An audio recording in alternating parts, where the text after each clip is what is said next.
we're going to talk about this article by Trans Safety Network about what they're saying is Wes Streeting's complicity in conversion abuse. So we're going to be discussing conversion therapy and pro-conversion therapy group, and if that's stressful for you, duck out for a bit. So Trans Safety Network is a UK organisation. It's like a investigative journalist group or something. You should check out Trans Safety Network. They're really good. You can donate to them. I donate to them every single month. You should do that if you're in the UK and you can spare the money. Like, they do really important work. I am friends with some of the people who work there. It's not like a full-time thing for any of them, I don't think. They don't have big money at all. They have nothing. But they're doing good work, I think, in my opinion. But anyway, they're saying that they've had multiple attempts to try and talk to Wes Streeting and the Department for Health and Social Care regarding serious safeguarding concerns about a group influencing trans healthcare policy. So this is about Bayswater Support Group. So loads of stuff has got leaked about Bayswater Support Group. Trans Safety Network, at least, described them as a pro-conversion therapy organization. I think, in my opinion, I would also consider them to be something along those lines because of what I've seen, in my opinion. Obviously, it's very dangerous to give your opinions in the UK about anti-trans people because they have a lot of money and they're very litigious and they do not like criticism. But anyway, what they're doing, I think, in my opinion, is very bad. But like Trans Safety Network have just uncovered some new horrific stuff, saying here, including one parent speculating about carrying out a sabotage of a teenager's eye makeup with extra hot chili sauce in order to harm them. So they're saying that, here they're discussing, someone's saying, any ideas on how to sabotage makeup would be greatly received. Maybe injecting some inedible blue dye into the foundation or some extra hot chili sauce in the lipstick or mascara.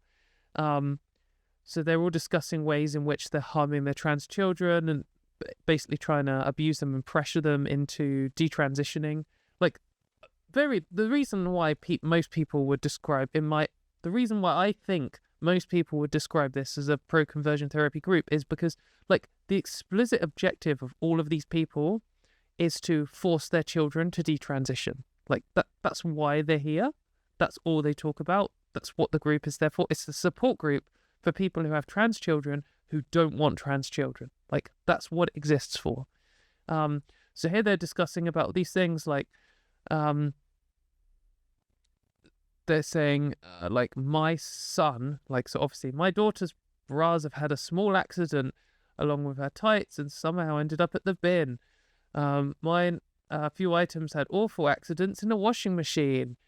A good soak in bleach works wonders. They're just destroying their children's possessions, clothes. Because, I think this sounds like abuse. To do this, the reason they're doing this is because they don't want their child to be trans. They are taking their stuff and destroying it. Or even here suggesting they might harm their child. And as Trans Safety Network says here, the use of pain and discomfort to punish LGBT expression, sometimes called aversion therapy, has a long and well-documented history as part of conversion practices. With a recent BBC reporting documenting similar practices involving inducing vomiting carried out by religious organizations. So yeah, conversion therapy takes lots of forms. They often try lots of different things. Sometimes they just try brainwashing, where they just tell you you're not an LGBT person. Sometimes they try physically attacking you or raping you or all kinds of horrific things. But shame and discomfort or abuse or even like mild pain are all things they do too, and that's very common. And that's the kind of thing like being encouraged here in these chats. Says, in another Discord conversation about destroying their children's possessions at a later date, another Bayswater parent appeared to discuss encouraging or permitting their cis child to be brutal with their trans child in order to discourage feminine gender expression. The user of the Discord praised this cis child's straight talking, with the third parents expressing distaste for the fawning girlfriends of trans feminine children. So, yeah, this person saying basically their cis daughter is horrible to their trans daughter, and there's someone else lamenting that their trans daughter has loads of cis female friends. Like, yeah, I wonder why all of their friends support them. But anyway, the reason why, like, Bayswater has been outed a few times by there was an expose by the Bureau of Investigative Journalism that I think we covered on this show a while ago. Bayswater Group saying here, one day they may thank us for that abuse. Like, some really grim stuff. You should go and read all these articles about this to learn more about this like horrible group. And as Trans Safety Network have previously covered, Bayswater Support Group promote the DIY conversion therapy book called Desist, Detrans, Detox on their website. So, like, they're very overtly aiming to forcibly detransition their children, which is, like, disgusting.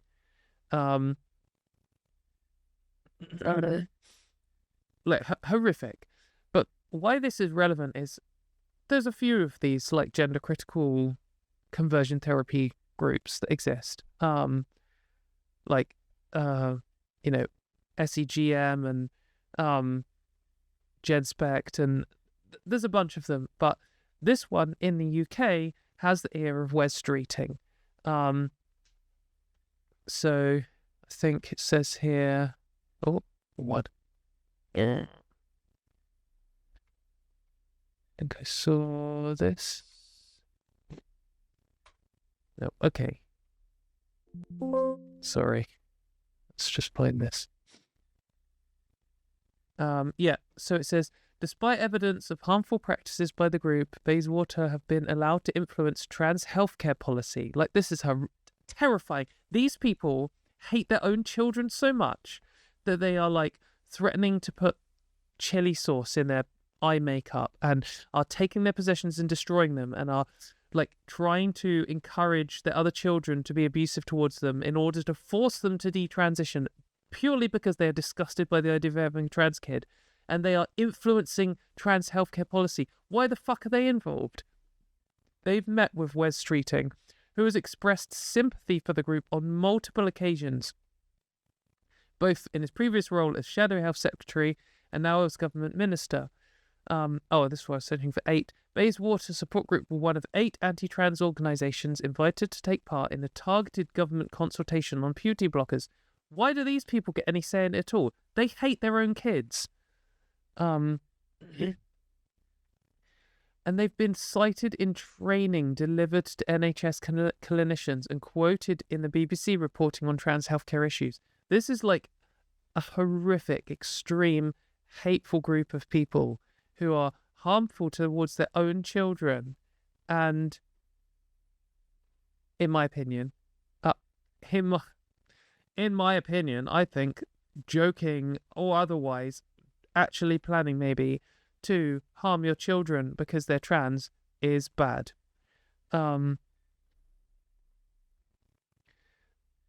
And they're influencing government policy? Like, what the fuck? If you're in any position, like you work in the NHS, or you work for the BBC, or you work for some other media organisation, or you talk to your politician a lot, or you campaign with your local, political party or something, make them know about this group. Like, sure, all of the anti-trans groups are horrific. Sex Matters are campaigning to remove trans people from the Equality Act. Like, LGBT Alliance constantly minimizing homophobia and attacking trans people. Like, all of the gender critical groups are horrible.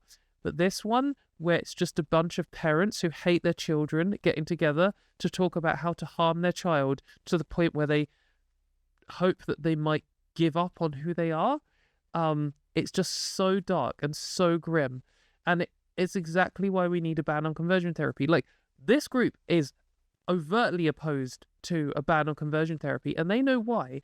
Because if we actually had a ban on conversion therapy, like they have in Germany, for example, or Brazil, or South Australia, or a whole host of other countries around the world,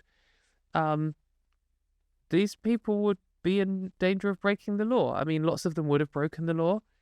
And like, this isn't just like a rare thing. It's not like there's just 10 parents here, or it's like, they're all big talk, but they don't actually do anything. Like, so Stonewall just released a new study about the scale of conversion therapy in the UK, and it is grim. The numbers are just way higher than you would expect or ever hope. So they've got some headlines here. Nearly 1 in 5, 17% of LGBT people have experienced physical assault aimed at altering their gender identity or sexual identity. So that, like, physical assault, I think it probably would include something like putting chili powder in your child daughter's makeup. Man, you should not be a parent. I think jail if you do something like that. But like, why isn't social services investigating these people? God, one of the most infuriating things about this is worrying about even giving my own opinion on these disgusting people, knowing that they could just randomly target me and spend hundreds of thousands of pounds on a lawsuit. You just have to be so careful with what you say. About, man, it's just the grimmest fucking thing. Over 1 in 10, 12% of LGBT people have experienced pseudoscientific counselling sessions. 1 in 10, 12% of LGBT people experience corrective rape or sexual assault. 1 in 10 have experienced corrective rape or sexual assault with the aim of stopping them from being gay, bisexual, or trans, etc. Nearly 1 in 5, 17% of LGBT people have experienced prayer as a form of healing. 1 in 10 have experienced an exorcism in the UK in 2025. Unreal. Like, just unbelievable. Just over 1 in 10, 11% of LGBT people have experienced being told to ingest purifying substances, as if being LGBT isn't pure.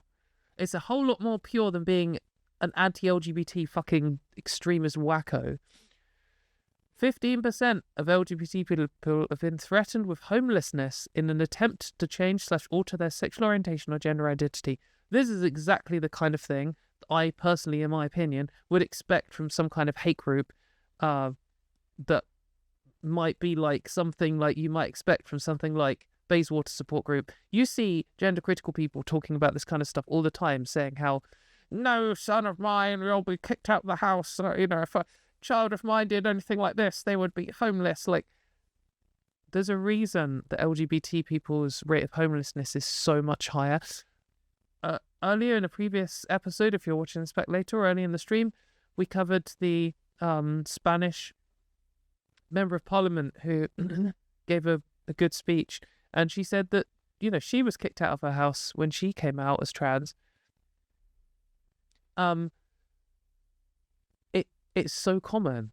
15%. That's like 1 in 7. Almost 2 in 5.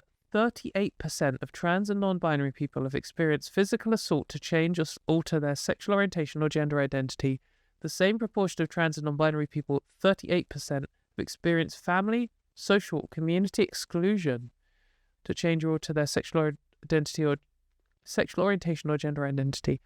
Nearly 1 in 5 bisexual people 17% have been threatened with homelessness in an attempt to change or alter their sexual orientation or gender identity.